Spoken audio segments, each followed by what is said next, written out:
Hi everyone! So for today's video is about business organization in the Philippines. Let us proceed by defining business organization. When we say business organization, it refers on how business is structured. Pag sinabi nating business is structured, dyan pumapasok ang dalawang methods ni business. The industrial enterprise and the commercial enterprise.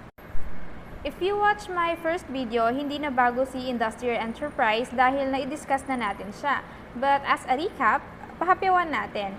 When we say industrial enterprise, these are the manufacturing industries that produce product or manufacture product. Like yung mga binigay kong example dun sa first video, garment industry, automobile industry, wherein sa from raw material, nakakagawa sila into a brand new product wanted or needed by a society. Si commercial enterprise naman, these are the ones that give service on customer. Example, catering services, hair and makeup services, vehicle rent, or other that give services. Now let us talk about the different business organization in the Philippines. We have three: sole proprietorship, partnership, and corporation. Let us start with a sole proprietorship. Sole means one or single, while proprietor means owner. Therefore, sole proprietorship is a business organization owned and constituted by one proprietor, such as sari-sari store, servicing shop, tailoring shop, grocery, dressmaking shop, and the like. Among the three of business organization, this is the simplest one. Sole proprietorship has advantages and disadvantages. Dito muna tayo sa mga advantages. Number one, easy to set up and register. Meaning to say, less paperwork, easier tax setup, fewer business fees. For as long as you don't end up reading liability protection for your business, you can keep more money in your own account as sole proprietor. Second, you can enjoy the profit by your own. Since you are the only owner of your business, all profits can enjoy by your own. Third, it is easy to change your legal structure later if circumstances change. For example, you wanted to change something on a particular part of your business. Hindi mo na kailangan pang mag-ask ng permission sa mga kasama mo kasi nga wala ka namang kasama, ikaw lang naman yung may-ari dyan, so ikaw yung masusunod pag gusto mo siyang palitan or may gusto kang palitan. So, syempre kung meron tayong advantages, meron din tayong disadvantages na tinatawag. So, let's proceed with the first disadvantage niya. Number one, risk and liability is shouldered by your owner alone. Meaning, kung ang advantage niya ay sa'yo lahat ng profit, ang disadvantage naman niya sa'yo lahat ng loss. Second, your capacity to raise capital is limited.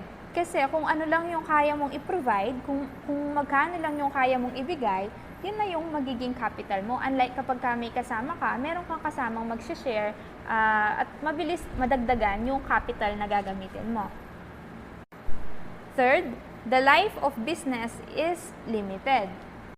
So, since mag-isa ka nga lang sa business, if ever na may mangyari sa'yo, possibly, babagsak din yung business mo. O kaya naman, halimbawa, nawalan ka na ng gana sa business, wala kang kasama na pwedeng magpatuloy. Kasi nga, ikaw lang mag-isa sa business mo. Ikaw lang ang nakakaalam kung paano patakbuhin yung business. So, kapag nawalan ka na ng gana sa business mo, o kaya medyo nawalan ka na ng parang pag-asa na gumanda pa yung business mo, babagsak talaga yung business mo. Kasi nga, ikaw lang yung may alam at magpapatakbo ng business mo alone. Okay, we do have a lot of advantages and disadvantages of sole proprietorship. Nagbigay lang ako ng tatlo para hindi masyadong humaba yung discussion natin. So let us now move on the second form of business organization, which is partnership. Partnership is a business organization owned and constituted by two or more persons as partner, which may be formed verbally or in writing depending on how the partner prefer. Since it is partnership, pumapasok dito si contribution. Kailangan kasi ng mga partner na mag-contribute para magkaroon sila ng tinatawag nating capital. Okay, what are these things na pwede nating i-contribute? Actually, we have 3 classification. The money, the property, and the industry. Isa-isahin natin ang mga yan. Una is money. Ibig sabihin, pera. Yan yung tinatawag nating cash assets. Okay? Yan yung tinatawag nating cash asset. Now, wala akong pera pero gusto kong magtayo ng business. Pwede ba? Ano pa ba yung pwede kong i-contribute? Kung wala kang pera, pero meron ka namang halimbawang lugar na pwedeng pagtayuan or meron kang land, which belong to property. Pag sinabi nating property, yan yung mga non-cash asset na tinatawag. Nabibilong dyan si land, si place, si machines, and equipment. Halimbawa, wala kang ang pera pero meron ka namang lupain na pwede mong magamit for the business, pwede kang maging partner. Halimbawa naman, wala kang pera pero meron ka namang machines na magagamit sa business, na malaking tulong na magamit sa business, pwede ka ring maging partner. Pwede mong i-contribute yung mga yon. Yung kasing yon, ang tawag natin is non-cash asset. Okay? Next, wala akong pera, wala din akong non-cash asset na tinatawag. Pwede pa ba akong sumali sa partnership? Pwede pa, for as long as meron kang tinatawag itong ikatlo. Meron kang tinatawag nitong ikatlo, which is the industry. Pag sinabi nating industry, ito yung service. Yung service mo mismo. Halimbawa, wala kang ang pera, wala ka ring property, wala kang land, wala kang place, wala kang machine, equipment, pero meron ka namang talent na tinatago o kaya meron kang you are a skilled person na pwede mong i-contribute sa business mo, pasok yon kay partnership. Pwede kang maging partner by your service. Yun yung tinatawag nating industrial partner. Ibig sabihin, wala siyang pera na ma-contribute, wala siyang mga gamit o property na pwede niya i-contribute, pero skilled naman siya na pwede siyang magtrabaho sa business. Pwede yun. Tawag natin doon is industrial partner. Again, partnership is a form of business which composed of 2 or more persons who bonds themselves to contribute in either money, property, or industry to a common fund with the intention of giving the profits among themselves.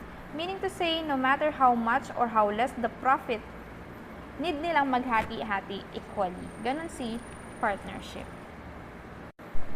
Same with sole proprietorship, meron din siyang advantages and disadvantages na tinatawag. Magbibigay ulit ako ng tatlong example. Una muna tayo kay advantages. Number 1, 2 heads or more is better than 1.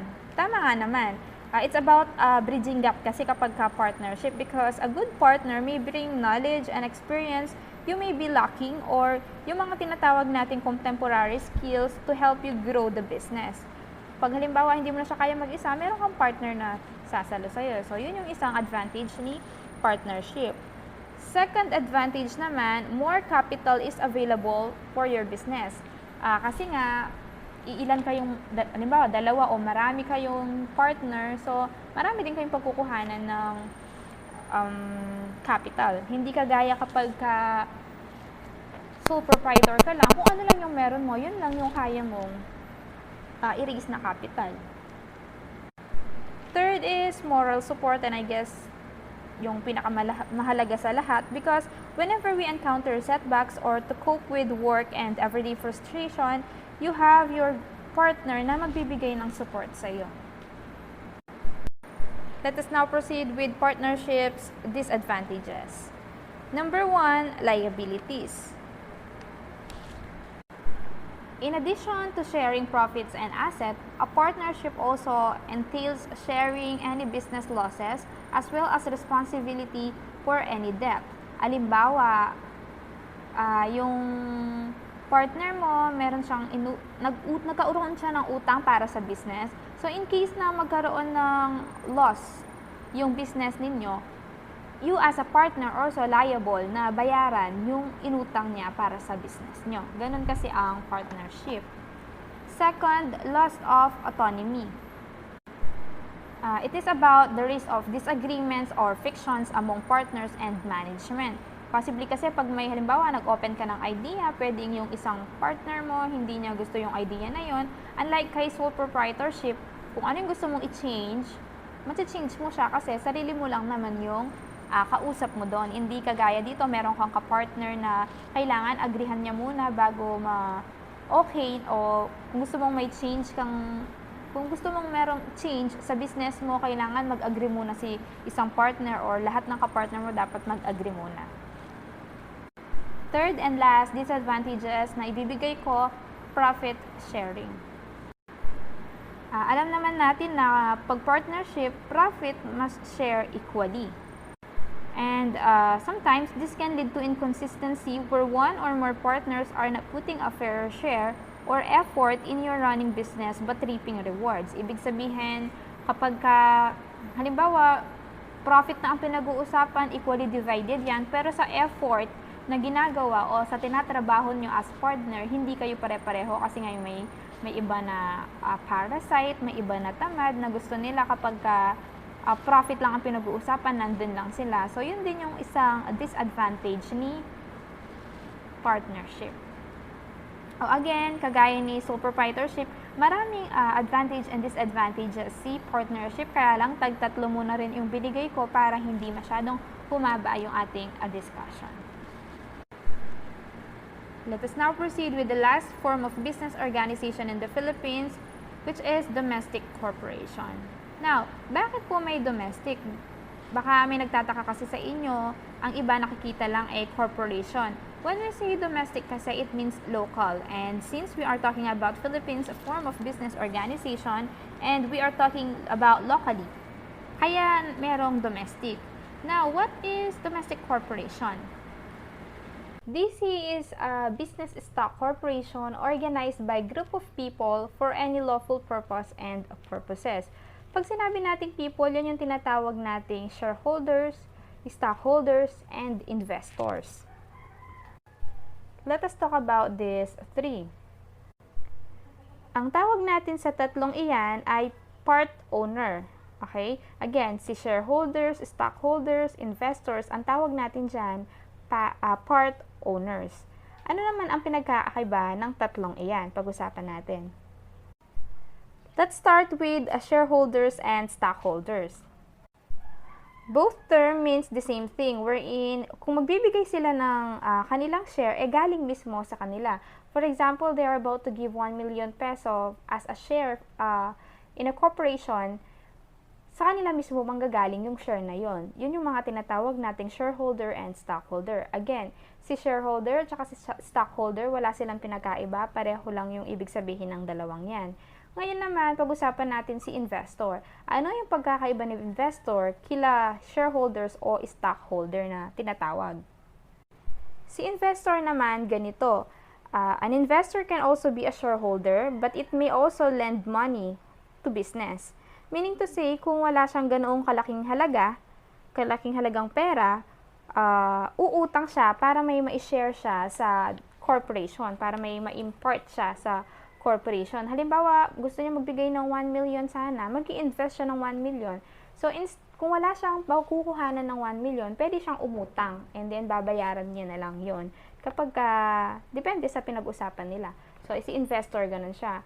Okay, yung pagkakaiba ng dalawa, si shareholder o kaya si stockholder and investor, pag shareholder o stockholder, kanila mismo yung nanggagaling yung pera o yung ini-invest nila. Samantalang kay investor naman, nanggagaling sa utang, yung sinishare nila. So, pagdating doon, pareho lang silang nag-share, ang pinagkaiba nga lang, yung isa nangungutang, yung isa galing mismo sa kanya. Ang kinapangit lang kay investor kasi, nagbabayad siya ng interest ng inutang niya. Ganito kasi yan, kay corporation meron tayong tinatawag na dividend o dividendo. Yan ang nag-serve as profit ng shareholder o investor na tinatawag. So, yung dividend na yan, napupunta sa kanila yan as their profit. Ngayon, si shareholder, makukuha niyang buo yung kanyang dividend. Unlike si investor, hindi niya makukuhang buo yun kasi nga meron siyang babayaran na interest dun sa inutang niya.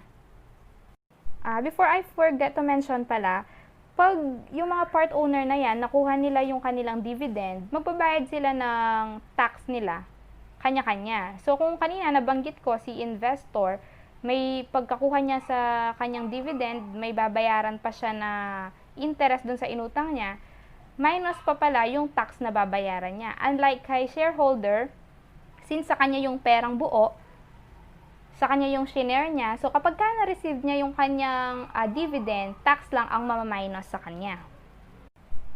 Again, domestic corporation, this is a business stock corporation organized by a group of people for any lawful purpose and purposes. Yung mga people na yan, yung mga tinatawag nating part owner. Sila shareholders, stockholders, and investor. Pag shareholder o stockholder, pareho lang yan.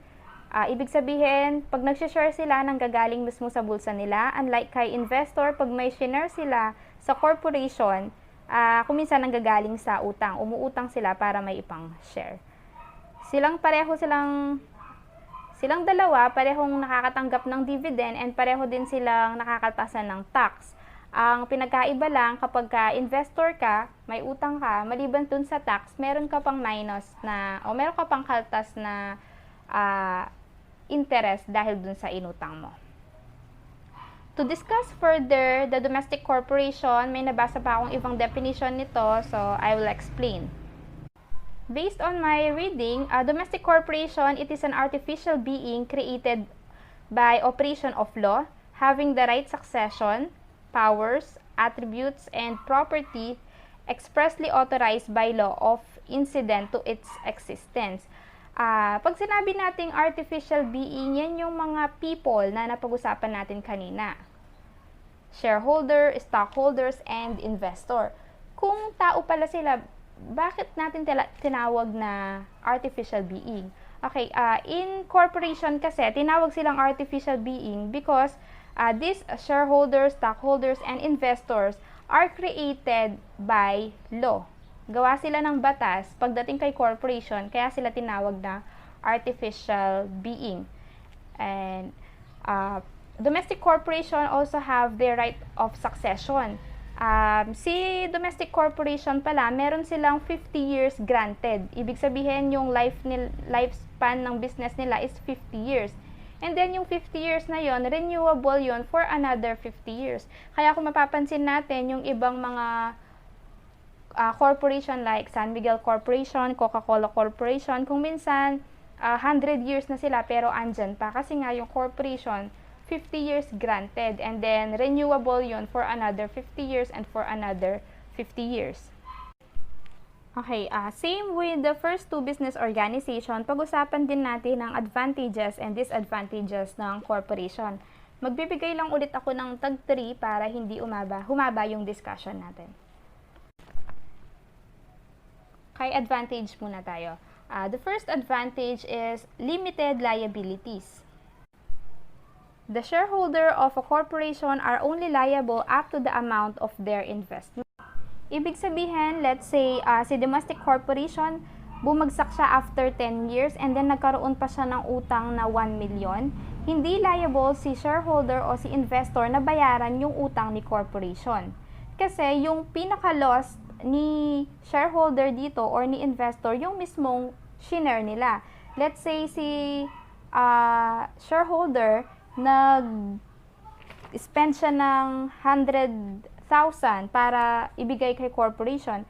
Ngayon, hindi niya pa man nababawi yung 100,000 na yun, nalugi na yung business o nalugi na yung corporation, tapos nagkaroon pa sila ng utang na 1 million. Si shareholder nun, hindi niya karapatang bayaran yung 1 million na utang ni corporation. Ang pinaka-loss lang ni shareholder is yung sa kanyang pera na nawala. Hindi kagaya kapag partnership kasi, kung nalugi yung business, kailangan yung hati-hatiin bayaran yung utang ng business ninyo. Unlike dito, liable ka lang sa mismong sarili mo. Hindi ka liable sa kung kanino. Kagaya nga ng nasabi ko. Okay, another example. Bumagsak ulit si business. Si investor, hindi niya pa nababawi yung inutang niya na 100,000. liable ba si shareholder na bayaran o tulungan si investor na bayaran yung utang niya? Hindi siya, kasi nga ganun yung patakaran kapag domestic corporation. And isa yun sa magandang advantage niya is limited liabilities. You are only liable with your own. Second advantage is perpetual life. Meaning, there is no limit to the life of a corporation. Since 50 years granted yan nga yung mga yan, and they can pass through many generation. Kagaya nga ng nabanggit ko kanina, si San Miguel Corporation or si Coca-Cola, mahigit na sila ng 50 years. Kuminsan mahigit nga na 100 years pa sila. It's because they have unlimited number of investor. So, ibig sabihin, pwede nilang ipasa yan. After 50 years, ipapasa ulit. After 50 years, ipapasa ulit. Kaya yung isang advantage ni domestic corporation is perpetual life. Third advantage is source of capital. As I have mentioned, corporation can have an unlimited number of investors. Kaya mas malaki din yung source ng capital na makukuha nila. And then malaking business din to, unlike dun sa sole proprietorship and partnership na hindi naman ganun kalaking business. Kaya konti lang din yung capital na makukuha nila compare dito kay domestic corporation. Let us now proceed with the disadvantages. Number 1, double taxation. Kanina nabanggit ko na once na na-receive na nila part owner ang kanilang dividend, magbabayad sila ng tax. Isa-isa. Maliban pa doon, magbabayad pa pala ng tax ang buong corporation. Kaya sila tinawag na double taxation. Una, magbabayad na ng tax as a whole. Pangalawa, magbabayad pa sila ng tax bilang shareholder o investor. Kaya siya double taxation. Second, forming a corporation cost more. Since malaking business nga yung itatayo ninyo and malaking gastos din syempre ang gagamitin. Third disadvantage is extensive rule to follow. Malaking business yan, maraming taong kausap, maraming investor ang kausap, maraming shareholders ang kausap. So, nararapat lang na yung rule talaga is malawak. Pagka sinabi natin extensive rule to follow, kapag ka domestic corporation, isa kang investor, marami ka ring rule na ipa-follow kasi nga isa yan sa disadvantage nila that they have extensive rule to follow. And that will be all for today's video. On screen are the references I use in order to come up with this kind of presentation. I hope you learned something. Thank you for watching.